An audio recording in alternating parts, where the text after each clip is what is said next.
On va regarder à l'aide d'un exemple comment est-ce qu'on peut trouver l'asymptote oblique d'une fonction irrationnelle. Donc, une fonction irrationnelle, c'est une fonction où il y a une racine carrée qui apparaît dedans. Donc, à la différence de ce qu'on a étudié jusqu'à présent, donc les fonctions rationnelles de la forme plutôt en polynôme divisé par un polynôme.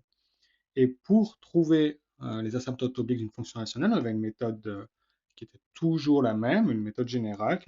On faisait la division euclidienne du polynôme qui était au numérateur divisé par le polynôme qui était au dénominateur. On trouvait un quotient et ce quotient, bah, il correspondait exactement à l'asymptote oblique. Pour les fonctions irrationnelles, on a une situation qui est un peu plus particulière. Elle peut avoir ce type de forme-là. Et là, comme on voit, elle aura deux asymptotes différentes selon qu'on regarde en plus l'infini ou en moins l'infini. On va voir pourquoi est-ce qu'on a en effet deux asymptotes différents. On va donc pas pouvoir utiliser cette technique-là, puisqu'on ne sait pas diviser des polynômes avec une racine carrée, et en plus on n'a même pas de quotient. On va utiliser un théorème qui nous dit, qui est beaucoup plus général en fait, qui nous dit que si on a f, une fonction, et alors une droite ax plus b sera une asymptote oblique de f, en plus l'infini, on pourra aussi faire bien sûr en moins l'infini, si le petit a, donc la pente de la droite, peut être obtenue en faisant la limite en plus l'infini de f de x sur x. Ce qui semble assez normal puisque f de x, quand on sera en plus l'infini, se comportera comme ax plus b. Et si je divise ax plus b par x, il va me rester a plus b sur x. Et si je regarde ça en plus l'infini, ça va tendre vers 0, donc il restera bien que a. Et de la même manière, on n'aura que le petit b, on va l'obtenir en faisant la limite de f de x moins a de x. Pareil, f de x, c'est facile, f de x va se comporter de plus en plus comme ax plus b en plus l'infini. Donc si je fais ax plus b moins ax, j'obtiens b en plus l'infini. Ça, c'est pas une preuve, c'est juste une idée pour voir pourquoi est-ce que cela se passe ainsi. Donc, pour les cas de fonctions qui ne sont pas des fonctions rationnelles, on va devoir utiliser ce théorème-là. Bien sûr, si on veut regarder en moins l'infini, on va regarder ici quand x tendra vers moins l'infini. Pour calculer ces limites, on a quand même quelques petites astuces qu'on va pouvoir utiliser, quelques astuces qui se répètent. Pour trouver le a et donc pour calculer cette limite-là, on va souvent être confronté à une situation plus l'infini sur plus l'infini. Et pour enlever cette situation-là, pour enlever cette indétermination-là, on va faire une mise en évidence forcée, comme on le verra dans l'exemple. Et pour le b, on aura souvent en plus l'infini moins l'infini. Donc on va faire d'abord une multiplication par le conjugué, ce qui va ôter l'indétermination plus l'infini moins l'infini, mais va faire apparaître une nouvelle indétermination qui sera plus l'infini sur plus l'infini. Et de nouveau, on fera une mise en évidence forcée. Donc ce sont des limites assez longues à calculer et assez techniques, mais qui reprennent souvent les mêmes principes. Mise en évidence forcée pour le A, et puis conjugué, puis mise en évidence forcée pour trouver le B. On va commencer par la limite, enfin la symptote oblique en plus l'infini. Donc on va utiliser le théorème. Le a, on le trouve en faisant donc la limite en plus l'infini de f de x sur x. On va donc remplacer par l'expression de f le tout sur x. Et là, c'est là qu'on remarque qu'on a une situation plus l'infini, si je remplace ici par plus l'infini, sur plus l'infini. Donc pour ça, on va faire une mise en évidence forcée. Donc en bas, on a déjà le x, c'est bon. En haut, on va commencer par factoriser par x au carré dans la parenthèse, enfin sous la racine. Donc ça va donner x au carré fois 4 plus 3 sur x, 3x sur x au carré, ça va donner 3 sur x, plus 4 sur x au carré. Si je distribue le x au carré ici, j'obtiens bien cette forme-là. Plus x plus 1. Attention, ici, même si j'ai la forme 3 sur x et 4 sur x au carré que x tend vers plus l'infini, on a l'habitude de dire que ça tend vers 0, on les supprime. On ne peut pas les enlever, on ne peut pas encore les enlever parce que cela, ce n'est pas juste 3 sur x, c'est 3 sur x fois x au carré. Et x au carré, c'est quelque chose qui tend vers plus l'infini. Donc j'ai du plus l'infini fois quelque chose qui tend vers 0. Pour l'instant, je ne peux pas dire ce que ça donne. C'est une forme indéterminée, donc je ne peux surtout pas les supprimer. Donc on fait attention à cela. Je montrerai quand est-ce qu'on pourra les enlever. C'est quand ils ne seront plus multipliés par quelque chose qui tend vers plus l'infini. Donc, je peux Propriété des racines, séparer ça, ça me donne racine de x carré fois racine de 4 plus 3 sur x plus 4 sur x au carré, plus, et là je mets en évidence le x aussi dans la deuxième partie, ça va donner 1 plus 1 sur x. Ce que j'aimerais faire, c'est pouvoir mettre en évidence le x sur tout le numérateur. Ici, j'ai la racine de x au carré. La racine de x au carré, elle va valoir la valeur absolue de x. On se rappelle que la racine, par exemple, de moins 3 au carré donne 3. On ne donne pas moins 3. Mais ici, x, on sait qu'il est positif puisqu'il tend vers plus l'infini. Donc, la valeur absolue de x, c'est x. Donc, je peux remplacer ça par x et je vais pouvoir le mettre en évidence. J'ai toujours x en bas et en haut, je mets en évidence le x. J'aurai donc d'abord ma racine plus le 1 plus 1 sur x. Je peux maintenant simplifier les x. Une fois que j'ai simplifié les x, j'ai enlevé l'indétermination plus l'infini sur plus l'infini. C'était ces deux-là qui tendaient vers plus l'infini. Maintenant, le 3 sur x et le 4 sur x au carré et le 1 sur x ne sont plus multipliés par un nombre qui tend vers plus l'infini. Donc, ils vont tendre chacun vers 0 et on obtient la racine de 4 plus 1, donc 3. Pour trouver le b, on va faire la deuxième partie du théorème qui nous dit que pour le trouver, il va falloir faire la limite de f de x moins 3 sur x. Quand je simplifie le calcul, donc ça va, ici on voit que ça fera x moins 3x, donc ça fera moins 2x plus 1. Ici j'ai une situation plus l'infini moins l'infini. Donc pour ôter cette indétermination, je vais multiplier par le conjugué. Le conjugué, ça va être la racine moins 2x plus 1. Et la racine moins 2x plus 1 aussi en bas. On multiplie en haut en bas par le conjugué comme dans une amplification de fraction. Maintenant, je peux calculer.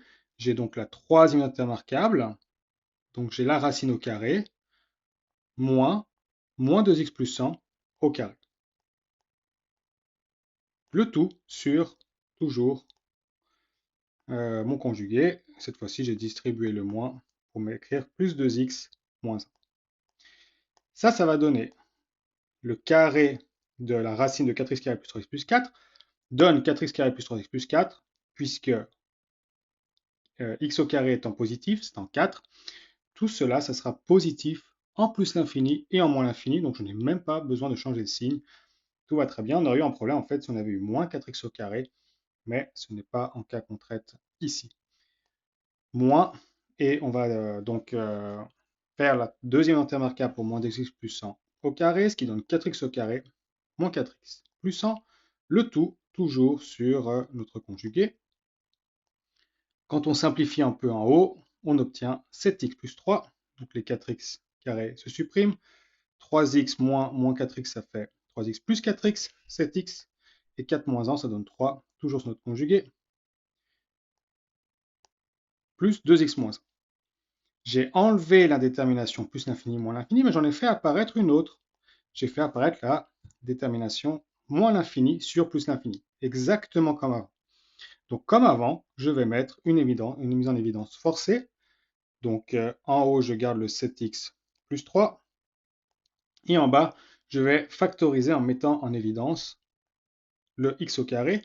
Donc je mets directement racine de x au carré fois 4 plus 3 sur x plus 4 sur x au carré plus, et là aussi je mets en évidence le x, 2 moins 1 sur x. Okay. Comme précédemment, j'ai ma racine de x au carré. Pour savoir sa valeur, c'est la valeur absolue de x qui est égale donc à x pour la même raison que tout à l'heure, parce que x est positif, il tend vers plus l'infini. Je peux maintenant mettre en évidence le x en haut. Ça va faire 7 plus 3 sur x. Et en bas, ça va donner x. Je mets en évidence le x qui est ici, fois la racine carrée, plus 2 moins 1 sur x. De la même raison, je ne peux pas supprimer tous ces quotients qui ont un x au dénominateur, puisqu'ils multiplient encore un x qui lui tend vers plus l'infini.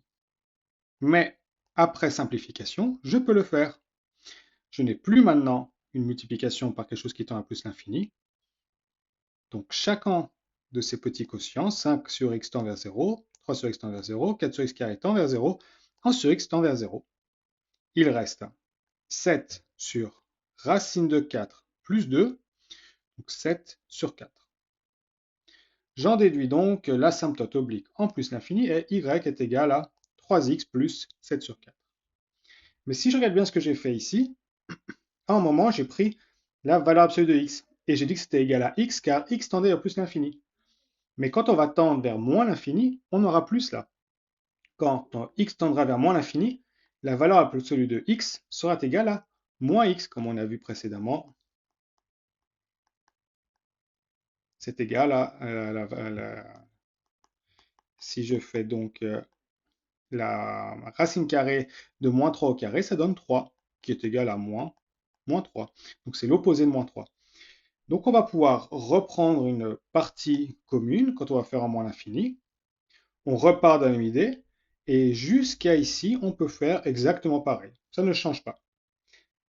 C'est là qu'on va avoir une différence quand on va faire la racine de x au carré.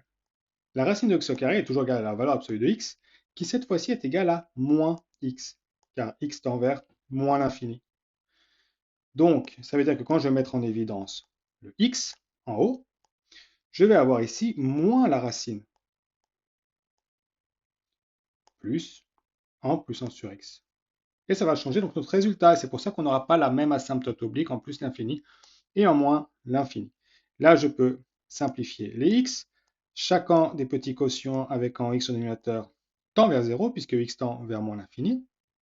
Il me reste moins racine de 4 plus 1.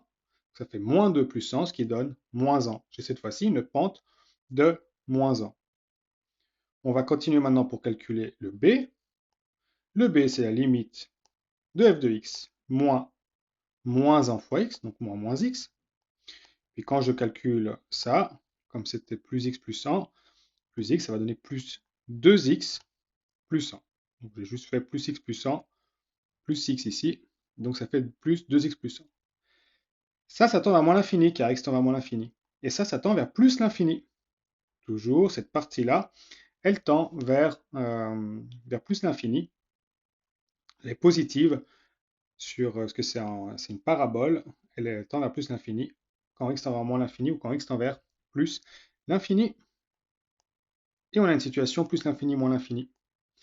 Je vais donc multiplier par le conjugué pour pouvoir ôter cette indétermination, comme on avait fait avant. Donc là, j'ai plus 2x plus 100, donc là, je vais mettre moins 2x plus 100 et moins 2x plus 100. Ce qui fait que j'ai la troisième intermarquable, j'ai la première partie au carré, moins la deuxième partie au carré. La première partie au carré, ça fait enlever la racine, puisqu'on a déjà dit que c'était positif, ce qu'il y avait en dessous. Et 2x plus 100, je le mets au carré, le tout, toujours sur le conjugué. On a vraiment les mêmes étapes que précédemment. Je vais réduire un petit peu en haut en calculant le 2x plus 1 au carré. Donc ça fait moins 4x au carré, moins 4x, moins 1. Le tout, toujours sur le conjugué. Et une fois réduit, ça me donne moins x plus 3. Ici, ça se supprime. 3x moins 4x, ça donne moins x. Et 4 moins 1 donne moins 3 sur le conjugué. Pareil qu'avant. J'ai supprimé mon détermination plus l'infini moins l'infini, mais j'ai fait apparaître une nouvelle détermination.